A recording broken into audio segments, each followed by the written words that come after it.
Hello అండి, మనం ఇప్పుడు శ్యామలాదేవి నవరాత్రుల గురించి తెలుసుకుందాం. అయితే శ్యామలాదేవి నవరాత్రులు జనవరి 30న అంటే గురువారం ఉదయం ప్రారంభమై 7న అంటే శుక్రవారం రాత్రి గడిచాక ముగుస్తాయి. 8న శనివారం ఉదయం నిత్య పూజ తర్వాత ఉద్భాసన చెప్పుకోవాలి. సంవత్సరంలో ఇదే చివరి నవరాత్రి. మనం పండగలకి ఏ విధంగా అయితే ఇంటిని శుభ్రం చేసుకుంటామో అలానే నవరాత్రికి ఒక 3 రోజుల ముందే మనము ఇంటిని శుభ్రం చేసుకుని పూజ గదిని కూడా సిద్ధం చేసుకోవాలి.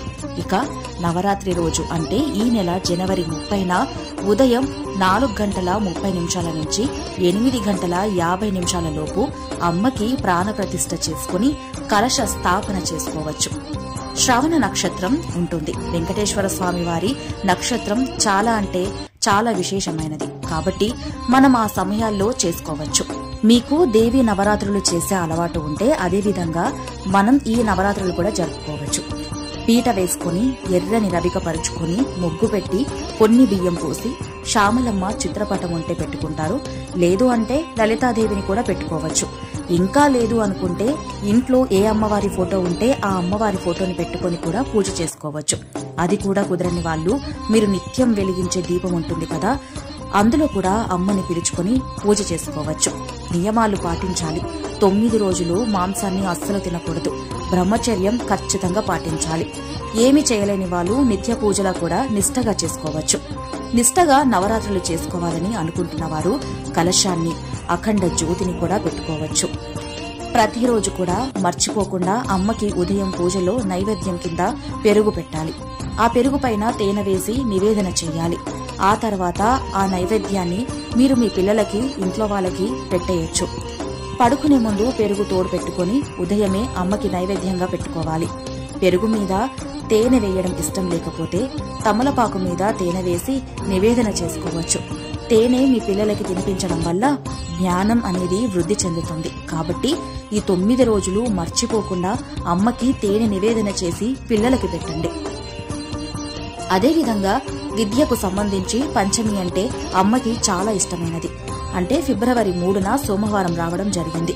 ఆ రోజు అక్షరాభ్యాసం, అన్నప్రాసన కార్యక్రమాలు అన్నీ కూడా జరిపించుకోవచ్చు. శ్యామలమ్మకు విశేషమైన పూజలు 9 రోజులు చేయలేని వాళ్ళు పంచమి నాడు చేసుకోవచ్చు. అమ్మకు చాలా ఇష్టమైన రోజు. ఇంకా 9 రోజులు అమ్మవారి అలంకరణలు. 1 పాడ్యమి, లఘు శ్యామలాదేవి. నాగల చీర అంటే శ్యామలమ్మని ప్రత్యేకించి నాగులకు సంబంధించిన అమ్మ అని కూడా చెప్పబడుతుంది. కాబట్టి నాగుల చీర అంటే మనము నాగుల చవితికి పుట్ట మీద ఒక ఎరుపు రంగు టవల్ వేస్తాం. అది అమ్మ ఒంటి మీద వేసుకోవాలి. మనం వయసొచ్చిన ఆడపిల్లలకి ఓని ఎలా వేస్తామో అలాగా మొదటి రోజు లఘుశ్యామల అమ్మకి నాగుల చీరని పైటలా వేస్తారంట. 2వది విద్య, వాగ్వాదిని శ్యామల, పసుపు చీర రంగు. 3వది తదియ, నకుల శ్యామల, చిత్రవర్ణము అంటే అన్ని రంగులు కలిసి ఉన్న చీర. 4వది చవితి, హంసతి శ్యామల, గులాబీ రంగు.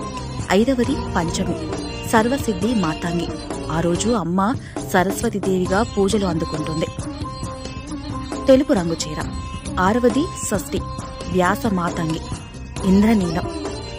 7వది సప్తమి, సారకి శ్యామలాదేవి, బంగారు వర్ణం చీర. 8 అష్టమి, శుక శ్యామలాదేవి, చిలక ఆకుపచ్చ.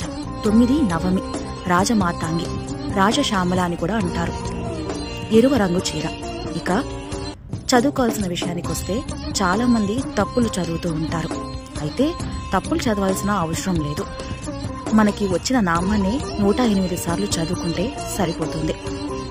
ఇక శ్యామలాదేవి నవరాత్రుల్లో చదువుకోవాల్సిన స్తోత్రం: బండపుత్ర వధోద్యుక్త బాల విక్రమనందిత మంత్రిజ్ఞాభ విరాచిత విషంగ వదతోషిత.